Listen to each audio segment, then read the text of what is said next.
Hi ನಮಸ್ತೆ, welcome to my channel. ನಾನು ನಿಮ್ಮ ಪ್ರೀತಿಯ ರಾಣಿ. ಇವತ್ತು ನಾನು ನಿಮಗೆ ಈಸಿಯಾಗಿ, ಕ್ವಿಕ್ಕಾಗಿ, ಟೇಸ್ಟಿಯಾಗಿ ರೆಸ್ಟೋರೆಂಟ್ ಸ್ಟೈಲಲ್ಲಿ ಮನೇಲೇ ಯಾವ ರೀತಿ ತಂದೂರಿ ಚಿಕನ್ ಮಾಡ್ತಾರೆ ಅಂತ ತಿಳಿಸ್ಕೊಡ್ತೀನಿ. ನಾನು ನನ್ನ ಸ್ಟೈಲಲ್ಲಿ ಮಾಡೋವಂಥ ತಂದೂರಿ ಚಿಕನ್ ಬಗ್ಗೆ ತಿಳಿಸ್ಕೊಡ್ತೀನಿ. ಬನ್ನಿ ನೋಡೋಣ. ಇದಕ್ಕೆ ಬೇಕಾದಂತಹ ಪದಾರ್ಥಗಳು, ನಾನೊಂದು ಅರ್ಧ kg ಆಗೋಷ್ಟು ಚಿಕನ್ನ ತೊಳೆದು ಅದಕ್ಕೆ ಕಟ್ಸ್ ಹಾಕ್ಕೊತಿದ್ದೀನಿ.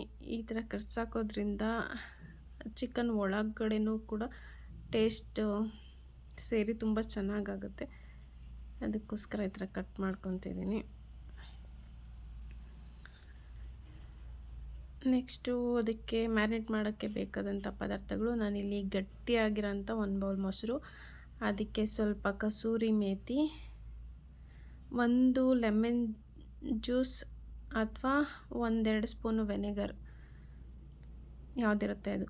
ನಾನು ಲೆಮನ್ ಜ್ಯೂಸ್ ತೊಗೊಂಡಿದ್ದೀನಿ. ಹಾಗೆ ಒಂದು ಟೇಬಲ್ ಸ್ಪೂನು ಶುಂಠಿ ಬೆಳ್ಳುಳ್ಳಿ, ಅರ್ಧ ಟೇಬಲ್ ಸ್ಪೂನು ಅರಿಶಿನ,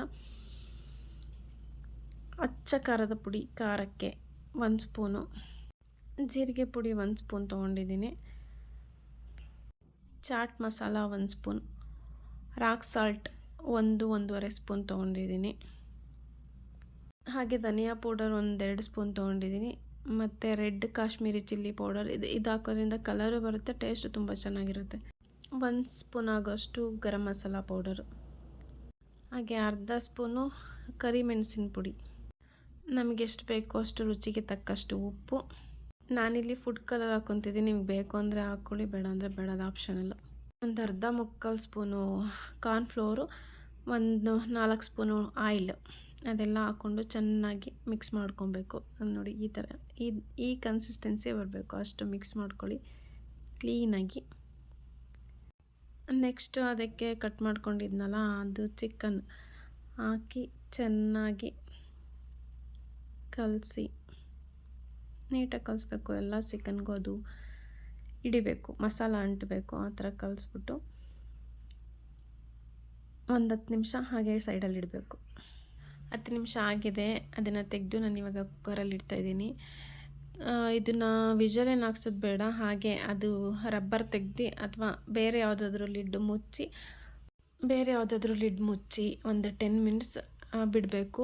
ವಿಜಲ್ ಮತ್ತು ಆ ರಬ್ಬರ್ ತೆಗ್ದು ನಾನು ಅದನ್ನು ಬಿಸಿ ಮಾಡ್ತಿದ್ದೀನಿ, ಅಂದರೆ ನೀರೇನೋ ಹಾಕಿಲ್ಲ, ಹಾಗೆಯೇ 10 ಮಿನಿಟ್ಸ್ ಬಿಟ್ಟು ಅದು ತಣ್ಣಗಾದ್ಮೇಲೆ ಅದನ್ನು ತೆಗ್ದು, ಸ್ವಲ್ಪ ಅದು ಮಸಾಲೆ ಎಲ್ಲ ಹಿಡ್ದಿರುತ್ತೆ, ಹಾಗೆ ಡ್ರೈ ಆಗೇ ಇರಬೇಕು. ಈ ಥರ ಆಗಿದೆ. ಇದು ಸ್ವಲ್ಪ ತಣ್ಣಗಾಗಲಿ, ಅಲ್ಲಿವರೆಗೂ ಹಾಗೆ ಬಿಡ್ತೀನಿ. ನೀವು ಹಾಗೆ ಬಿಡಿ, ಬಿಸಿಯಲ್ಲೇ ಮಾಡೋಕ್ಕಾಗಲ್ಲ, ಸ್ವಲ್ಪ ಅದು ಇನ್ನೂ ಸ್ವಲ್ಪ ಮಸಾಲೆ ಟೇಸ್ಟ್ ಎಲ್ಲ ಒಳಗೋಗುತ್ತೆ. ಹಾಗೆ ನಾನು ಇದನ್ನು ತಂದೂರಿ ಗ್ಯಾಸ್ ಸ್ಟವ್ನೇ ಆನ್ ಮಾಡಿ, ತಂದೂರಿದು ಸ್ಟ್ಯಾಂಡ್ ಬರುತ್ತೆ ಅದನ್ನು ತೆಗೆದಿಟ್ಟು ಅದರಲ್ಲಿ ಒಂದೊಂದೇ ಚಿಕನ್ನನ್ನು ಇಟ್ಟು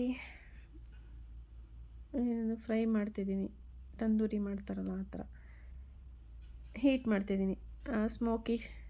ಸ್ಮೋಕಿಯಾಗಿ ತುಂಬ ಚೆನ್ನಾಗಿ ಬಂದಿರುತ್ತೆ. ನಾವು ರೆಸ್ಟೋರೆಂಟಿಗೆ ಹೋಗೋದೇ ಬೇಡ ಇದನ್ನೆಲ್ಲ ತಿನ್ನೋಕ್ಕೆ, ಮನೇಲೇ ಈಸಿಯಾಗಿ ಕ್ವಿಕ್ಕಾಗಿ ಮಾಡ್ಕೊಬೋದು ಅಲ್ಲ. ಎಲ್ಲ ರೆಡಿಯಾಗಿದೆ. ಅದಕ್ಕೆ ನಾನು ಒಂದು ಬೌಲ್ ಇಟ್ಟು, ಒಂದು ಚಾರ್ಕೋಲ್ ಇಟ್ಟು, ಅದಕ್ಕೆ ಸ್ವಲ್ಪ ತುಪ್ಪ ಹಾಕಿ ಲಿಡ್ ಕ್ಲೋಸ್ ಮಾಡಿ ದಮ್ ಕಟ್ತಿದ್ದೀನಿ. ಈ ಥರ ಮಾಡೋದ್ರಿಂದ ಸ್ಮೋಕಿ ಸ್ಮೆಲ್ಲು ಮತ್ತು ದಮ್ ಕಟ್ಟೋದ್ರಿಂದ ಚಿಕನ್ ಟೇಸ್ಟ್ ಸೂಪರ್ ಅಂದರೆ ಸೂಪರಾಗಿ ಬಂದಿರುತ್ತೆ. ನೀವು ಒಂದ್ಸಲ ನಿಮ್ಮ ಮನೆಯಲ್ಲಿ ಟ್ರೈ ಮಾಡಿ. ಮನೆಯಲ್ಲೇ ಮಾಡ್ಬೋದಂತಹ ತಂದೂರಿ ಚಿಕನ್ ಹೇಗಿದೆ ಕಮೆಂಟ್ ಮಾಡಿ. ನೋಡೋಕ್ಕಂತೂ ಸಖತ್ತಾಗಿದೆ, ಹಾಗೆ ಟೇಸ್ಟ್ ಕೂಡ ಸಖತ್ತಾಗಿ ಬಂದಿತ್ತು.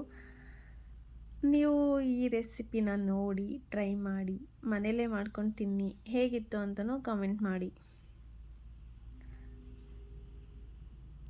ಹಾಗೆ ನನ್ನ ಚಾನಲ್ ಸಬ್ಸ್ಕ್ರೈಬ್ ಮಾಡಿ. Thank you all.